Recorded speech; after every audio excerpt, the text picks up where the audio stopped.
I used to secretly hate my own content. And I know that's a big thing to say, but it's the truth. And I didn't even realize that I hated it until one day I just felt like super burnt out. I just felt so burnt out.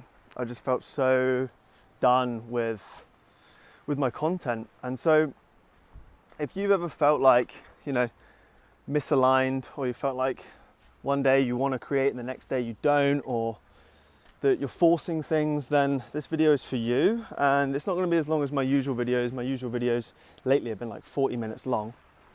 And if we hear some background noise, it is the call to prayer, because I'm in Lombok right now, and it's a Muslim country. It's a Muslim island. But just quickly, we made it for sunset down here, which is kind of cool. That's a hell of a shot there. Cool. Yeah, I'm gonna take a screenshot of this in a minute and put it up as a standalone photo. But yeah, hating your own content. I mean, what can you do when you feel like everything's misaligned, where you feel like you're not being yourself, where you feel like you're creating content that doesn't feel right? And as I usually do, there's a story that goes with this. And it was about 1-2 years ago. I was creating content and I just started to feel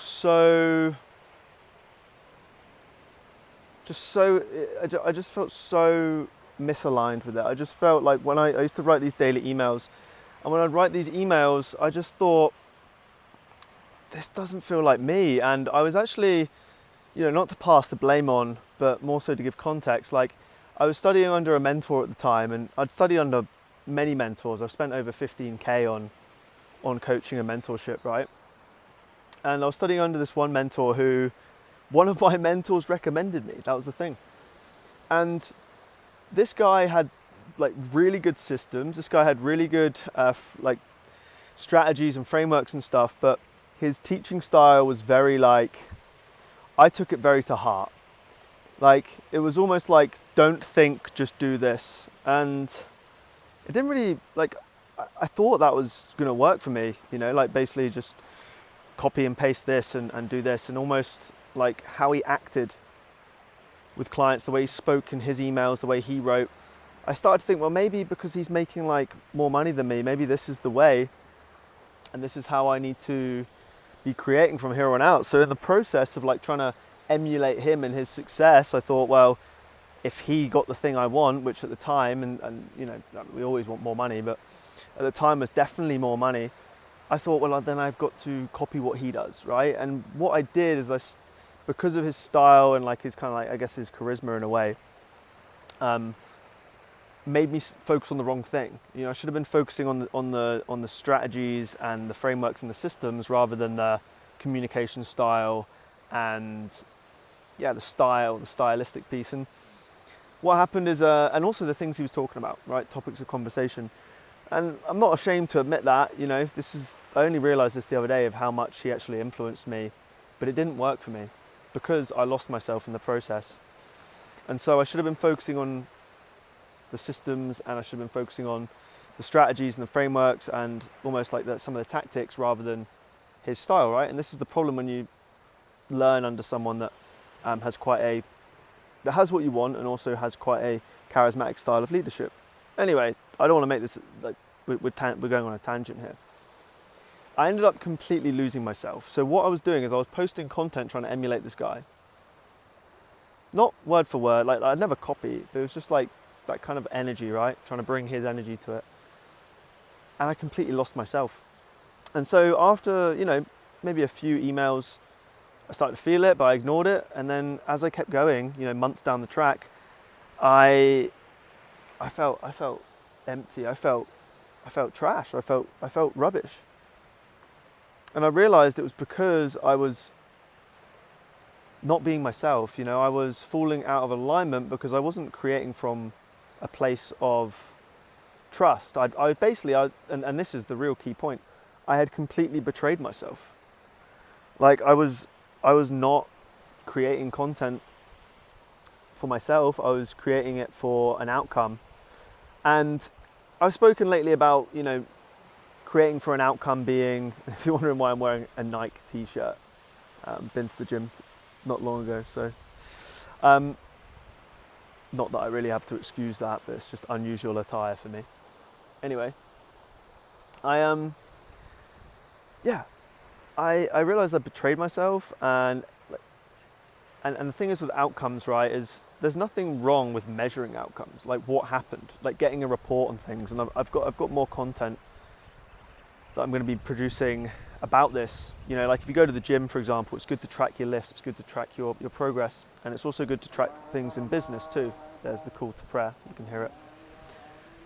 But I was tracking these things, and I wasn't recording. I was more like in the moment. I was doing things hoping for an outcome, which is I want to get as much money as this guy, right? And completely lost myself. And that's why I think creating for outcomes is actually a problem. You almost want to, in the moment, or like the creative act is it should be a gift to self. More on that in a minute. I'm losing my track of my thoughts. And yeah, so what did I do to fix it, right? And what I had to do was I had to get honest, like really, really honest with myself. Like, is this the kind of stuff I want to be? Would I want my kids, or would I want, would I want to read this? Is this the kind of content that I can show my kids, and it will help them on their journey, right? One day, if they ever become a creator. Is this stuff I'm proud of, right? Is this stuff I'm proud of, or is this just stuff I'm trying to get money with, right? Because copywriting is one of my main skills, and so that's obviously the art of persuasion, so you're writing to get money, but I'd bastardized it. I'd gone so deep into copywriting and then copying this guy's style and then trying to get them, I just lost all love for the craft. And so now I've shifted, right? The shift really came for me when I was like, what if, right, instead of creating for an outcome specifically, why don't I use social media and use my work, right, use my platform as a way to build my life's work in public and measure the results as we go, rather than I hope this piece of content does well, I hope this piece of content does, performs. I shifted the frame from I hope they like it to I hope I like it. I hope I like the content. And this frame switch was really powerful for me, because it meant that I could finally start enjoying the process more, and still thinking, okay, we're going to measure things at the end, we're going to measure progress, we're going to track things and we're going to record how things do, but we're not going to obsess over the outcome. So that means when you're actually enjoying, let's say for example you're in the gym and you're so obsessed with getting 8 reps, getting 9 reps, whatever it is, that you're not training how the body wants to train, which is intuitively, which is, if we can squeeze more than 9 reps out, good. Why are we obsessing about that one number? If we can't get the reps out, why would we injure ourselves to try? And so it's the same with creating. You want to create, you want to enjoy the process of creating everything. That's my new stance. So the question is, what happened when I made this shift? Well, first of all, and the sun's going down here, so we might have to up the brightness on the video. The first thing was I started enjoying the creative process more. And that meant I started falling in love with what I was doing. I started enjoying my work again. And you've heard me talk about this before, but what happens when you enjoy your work and you pour love into your creations is that the audience feels that. So my audience started responding again. So that was number one. Number two is I